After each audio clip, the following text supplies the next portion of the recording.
اللہ تعالیٰ نے ماں باپ کے ذریعے ہم اور آپ کو اس کاروان زندگی کے سفر کو اللہ تعالیٰ نے ماں باپ کے ذریعے آغاز فرمایا۔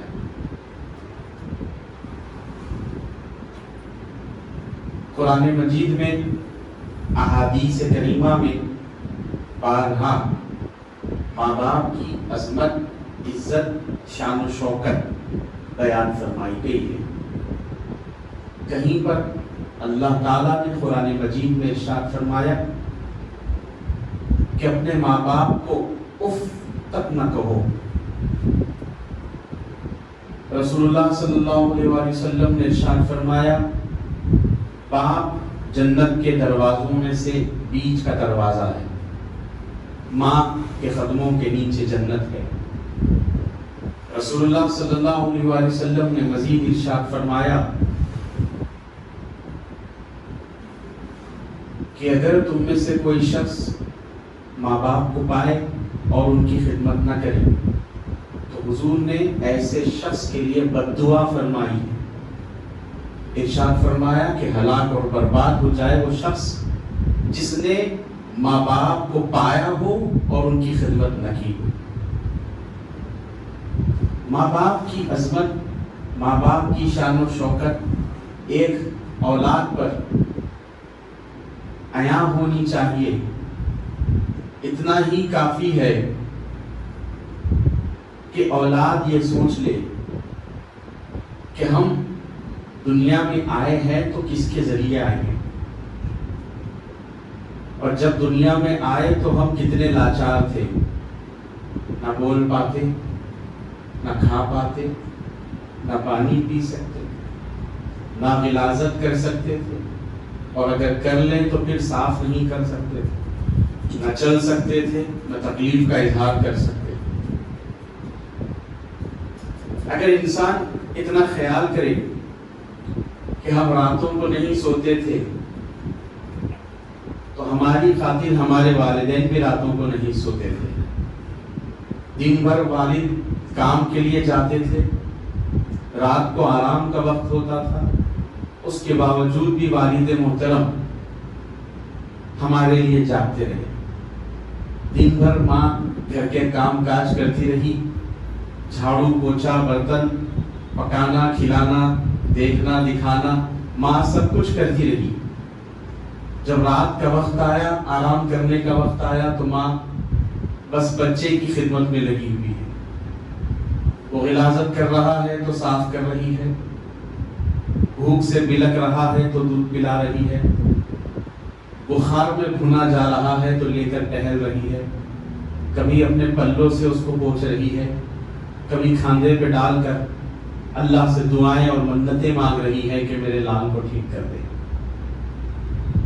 اور ادھر باپ ہے، بچے کو دواخانوں سے دواخانے لے کے پھر رہا ہے، عاملوں کے پاس جا رہا ہے، صاحبوں کے پاس جا رہا ہے، اولیاء اللہ کی مزارات پہ جا رہا ہے کہ میرے بچے کو صحت یابی ہو جائے، دعائیں پڑھوا رہا ہے، دوا کھلا رہا ہے، ہاسپٹل کو لے جا رہا ہے۔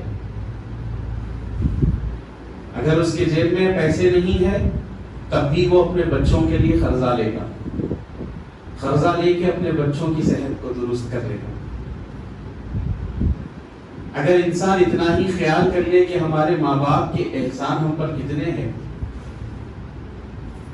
بچہ پروان چڑھتا ہے، بڑا ہوتا ہے، جوانی کے عالم میں آ جاتا ہے، ماں باپ ہر خواہش اس کی پوری کرتے ہوئے چلے جاتے ہیں، ہر چیز اس کی دیکھتے چلے جاتے ہیں، اچھا کھلاتے ہیں خود نہیں کھاتے، اچھا پہناتے ہیں خود نہیں پہنتے، اچھا کرتے ہیں اپنے لیے نہیں کر لیتے، اولاد کے لیے کر لیتے۔ اگر انسان اتنا ہی خیال کرتا چلا جائے، جب وہ جوان ہوگا تو ماں باپ کی ایک ہی تمنا ہوگی کہ اچھا کمائیں،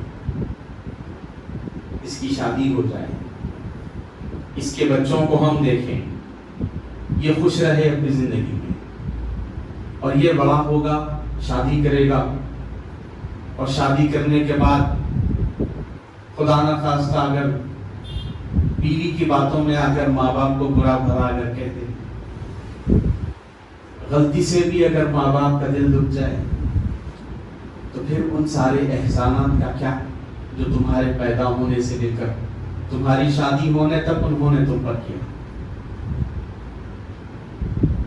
وہ شخص بے وقوف ہے جو اپنی بیوی کے لیے ماں باپ کو چھوڑ دے، اور وہ شخص بھی بے وقوف ہے جو اپنے ماں باپ کے لیے اپنی بیوی کو چھوڑ دے۔ اسلام نے سب کو لے کر چلنا سکھایا، سب کے حقوق دینا سکھایا ہے۔ بیوی کے حقوق بیوی کو دیجیے، ماں باپ کے حقوق ماں باپ کو دیجیے۔ یہ نہیں ہونا چاہیے کہ اگر کوئی لڑکی آ کر ماں باپ کے بیچ میں، بچوں کے بیچ میں درار ڈالنے کی کوشش کر رہی ہے تو اس وقت عقل مندی سے کام لینا چاہیے، دانشوری سے کام لینا چاہیے، حکمت سے کام لینا چاہیے۔ اگر کسی کی بیوی کسی کو کچھ خلاف بولتی ہے ماں باپ کے، اپنے ساس سسر کے، یعنی ہمارے ماں باپ کے، اگر کسی کی بیوی اگر ہم کو خلاف بولتی ہے تو ہم کو اس باتوں کو انسنی کر دینا چاہیے، ان تمام باتوں کو انسنی کر دینا چاہیے، اور اس کو تاکید کرنا چاہیے کہ یہ تیرا گھر ہے اور یہ تیرے ماں باپ ہے، یہ میرے ماں باپ ہے اور یہ تیرے ماں باپ ہے، تو ان کو خوش رکھے گی تو میں خوش رہوں گا۔ یہ مرد کے اندر آنا چاہیے۔ اس کے لیے ضروری ہے کہ وہ دین کو پڑھے، اسلام کی تعلیم کو حاصل کرے۔ دنیاوی اعتبار سے بھی وہ شخص فیل ہے، وہ اپنے گھر کو نہیں چلا پائے گا جس کے اندر شریعت مطہرہ کی روشنی نہیں ہے۔ دنیا کے اعتبار سے بھی وہ اپنے گھر کو نہیں چلا سکتا۔ آج ہمارے گھروں میں تمام قسم کے جھگڑے ہیں، آج ہمارے گھروں میں ساس بہو کے جھگڑے، بھابھی اور نند کے جھگڑے، جٹھانی اور دیورانی کے جھگڑے، اور اس میں بیچارہ مرد پیسا جاتا ہے۔ مردوں کو یہاں پر چاہیے دانشوری سے کام لیں، عقل مندی سے کام لیں، اور سب سے پہلی اور بنیادی بات، کمرے کی بات کو کمرے میں دفن کرنا، گھر کی بات کو گھر میں دفن کرنا۔ اگر آپ اپنی پریشانی کسی کو سنائیں گے تو یاد رکھیے آپ کی پریشانی کو کوئی حل نہیں کرے گا اللہ کے سوا۔ آپ کی پریشانی کا فائدہ اٹھائیں گے لوگ۔ کسی کو پریشانی گھر کے حالات مت سنائیے، گھر میں کیا ہو رہا کیا نہیں، اللہ کو سنائیے، سجدے کریے، نمازیں پڑھیے، اور اپنے پروردگار سے ساری شکایات اور سارے شکوے اللہ سے کریے۔ اے اللہ اس نے میرے ساتھ یہ کیا، اے اللہ اس نے میرے ساتھ وہ کیا، اگر میں غلط ہوں تو مجھے ہدایت عطا فرما، اگر وہ غلط ہے تو اس کو ٹھیک کر دے۔ یہ سب سے بہترین طریقہ ہے۔ بہرحال اللہ کے رسول صلی اللہ علیہ وآلہ وسلم نے ایک اچھے معاشرے کا خواب دیکھا، اور اللہ تعالیٰ نے اس خواب کو اپنے حبیب کے پورا بھی فرمایا۔ بہت سے ایسے معاشرے کو حضور پاک صلی اللہ علیہ وسلم کی تعلیمات نے سدھارا کہ جس معاشرے کی بنیاد ظلم پر تھی، جس معاشرے کی بنیاد نااتفاقی اور برائی پر تھی، اللہ تعالیٰ کے حبیب کے خواب کو اللہ تعالیٰ نے پورا فرماتے ہوئے اس معاشرے میں امن، محبت، اصلاح، بھائی چارگی، یہ سب چیزیں اللہ تعالیٰ نے عطا فرمائی، اور معاشرہ بدل گیا۔ وہ لوگ جو بیواؤں کو دربدر کر دیتے تھے، وہ لوگ جو یتیموں کا حق مار لیتے تھے، وہ لوگ جو غریبوں اور یتیموں کی زمینوں پہ قبضے کر لیتے تھے، اللہ کے رسول نے ایسی تعلیم ان کو عطا فرمائی، معاشرہ تبدیل ہو گیا۔ حضور نے فرمایا اگر کسی یتیم کے سر پر کوئی شفقت سے ہاتھ رکھ لے تو اللہ تعالیٰ اس یتیم کے سر کے بالوں کے برابر اس شخص کو ثواب عطا فرمائے گا۔ تو یہ تعلیمات اسلام کی ہے۔ ماں باپ کا معاملہ آ گیا، حضور نے معاشرے کو تبدیل کر دیا۔ جہاں لوگ ماں باپ کی کوئی اہمیت، کوئی عزت نہیں کرتے تھے، وہاں حضور پاک کی تعلیمات نے ماں باپ کو ایک درجہ دیا۔ جہاں لوگ اپنی بہن اور بھائی کی عزت نہیں کرتے تھے، اس معاشرے کو حضور نے تبدیل کرتے ہوئے بھائی اور بہن کے اندر بھائی چارہ پیدا فرمایا اپنی کردار اور تعلیمات کے ذریعے۔ جہاں اولاد کو لوگ زندہ درگور اور دفنا دیا کرتے تھے، وہاں حضور پاک صلی اللہ علیہ وسلم نے اولاد کی اہمیت بتلائی، بیٹیوں کی اہمیت بتلائی۔ جس معاشرے میں دوست سے اچھا نہیں رہتا تھا، وہاں حضور پاک نے دوستی کی اہمیت بتلائی۔ جہاں برائی تھی، حضور نے اچھائی کو داخل فرمایا۔ جہاں پر کفر تھا، حضور نے ایمان کو داخل فرمایا۔ جہاں پر اندھیرے تھے، حضور نے روشنیوں کو داخل فرمایا۔ جہاں نا اتفاقیاں تھی، وہاں حضور نے اتفاق اور اتحاد کو داخل فرمایا۔ اسی طرح ماں باپ کی عزت اور تکریم اور تعظیم کے معاملے میں بھی حضور نے بہت سے ارشاد فرمائے۔ بچوں کو حدیثیں پڑھائی جاتی ہے کہ ماں کے قدموں کے نیچے جنت ہے۔ جانتے ہیں حضور نے کیوں فرمایا ماں کے قدموں کے نیچے جنت ہے؟ ماں باپ کی عظمت سمجھنا ہے تو حضور پاک کی تعلیمات اور ان کے صحابہ کرام کی تعلیمات کو دیکھو۔ ایک صحابی رسول کا واقعہ مجھے یاد آ رہا ہے کہ ایک صحابی حضور کی خدمت میں حاضر ہوئے، عرض کرنے لگے، یا رسول اللہ، میں نے ایک منت مانگی تھی اللہ سے کہ اگر میری منت پوری ہو جائے گی تو میں نے کہا تھا، اللہ کی بارگاہ میں عرض کیا تھا کہ میں جنت کی چوکھٹ کو چوموں گا اور جنت کے دروازے کو چوموں گا۔ اللہ تعالیٰ نے منت پوری کر دی۔ جب منت پوری ہو گئی تو میں خوش ہو گیا، لیکن ایک طرف سے پریشان بھی ہو گیا۔ حضور نے فرمایا کہ آپ پریشانی ہیں؟ تو انہوں نے عرض کی کہ یا رسول اللہ، جنت کی چوکھٹ کہاں سے چوموں گا؟ جنت کا دروازہ کیسے چوموں گا؟ حضور صلی اللہ علیہ وآلہ وسلم نے ارشاد فرمایا، تیری ماں زندہ ہے؟ کہا ہاں۔ اس کے قدم چوم لیے، جنت کی چوکھٹ کو تو نے چوم لیا۔ باپ زندہ ہے؟ عرض کیا ہاں۔ اس کا ماتھا چوم لے، جنت کے دروازے کو تو نے چوم لیا۔ یہ تعلیمات سوائے محمد رسول اللہ کے کسی اور نے دی ہے؟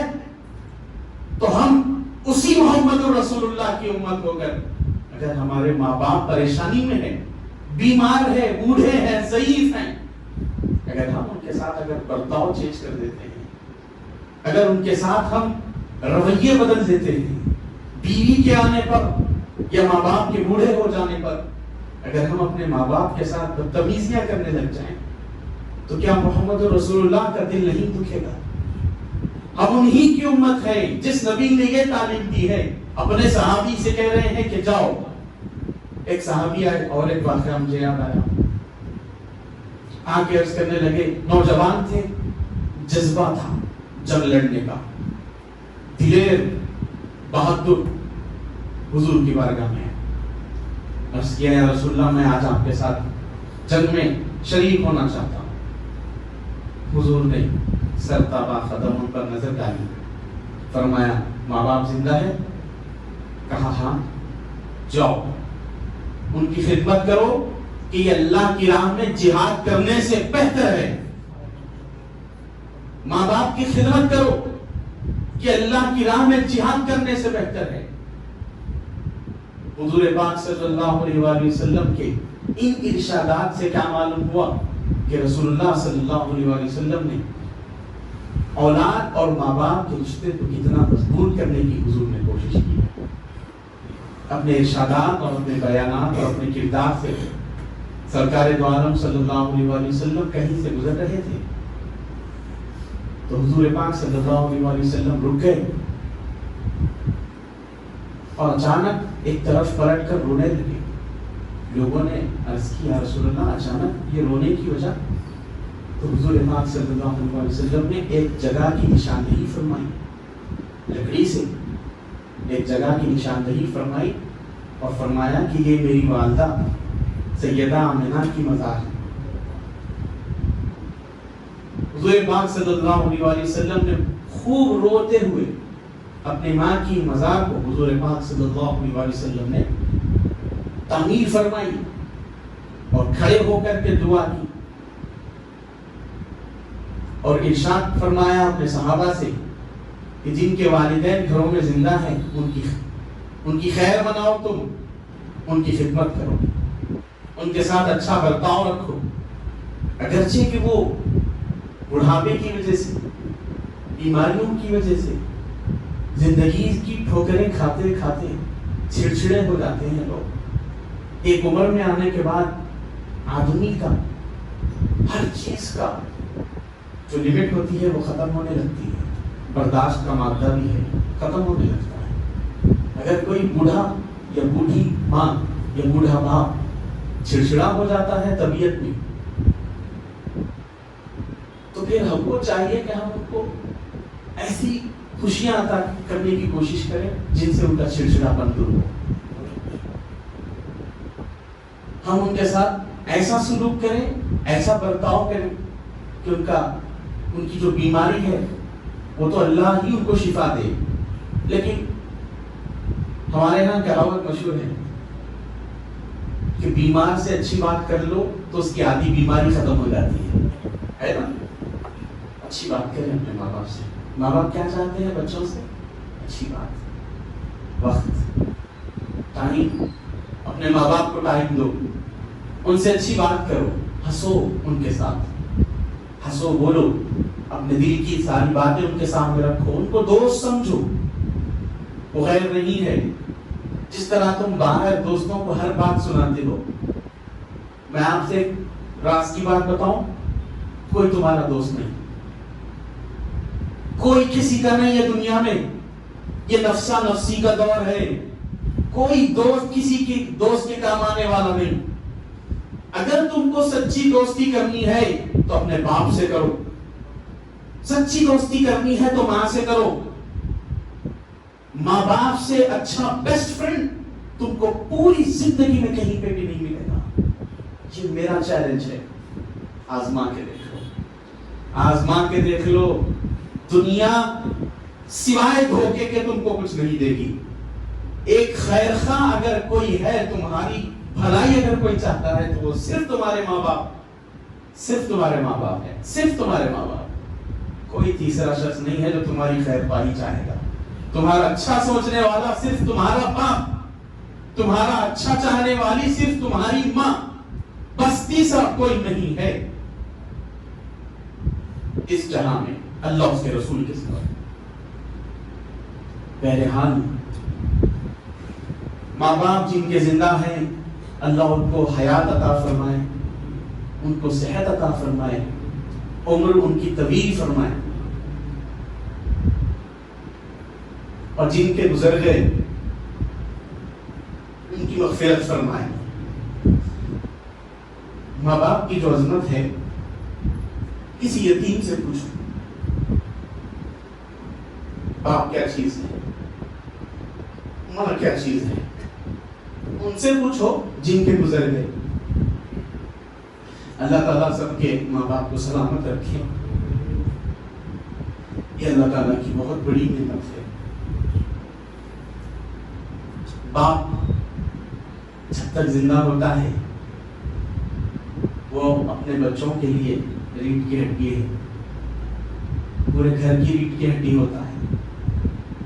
جب باپ کا انتقال ہو جائے تو سمجھو بچوں کی ریڑھ کی ہڈی ٹوٹ گئی، گھر کی ریڑھ کی ہڈی ٹوٹ گئی۔ اسی طرح ماں بچوں کے سینے میں دھڑکنے والے دل کا نام ماں ہے۔ اگر کسی کی ماں چل جائے، کسی کی ماں کا انتقال ہو جائے تو بچوں کے سینے میں دھڑکن تو رہے گی، دل نہیں رہے گا، کیونکہ ماں چلی گئی۔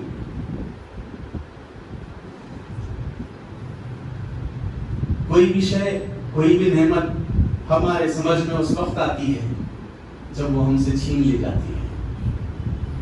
جب تک وہ ہمارے پاس ہوتی ہے ہم کو اس کی قدر نہیں۔ تو جب تک ماں باپ ہے قدر کر لو، یہ موقع کو غنیمت جان کے ان کی خدمت کرو۔ باپ گھر کو آئے تھکا ہارا تو اس کے پیر دباؤ،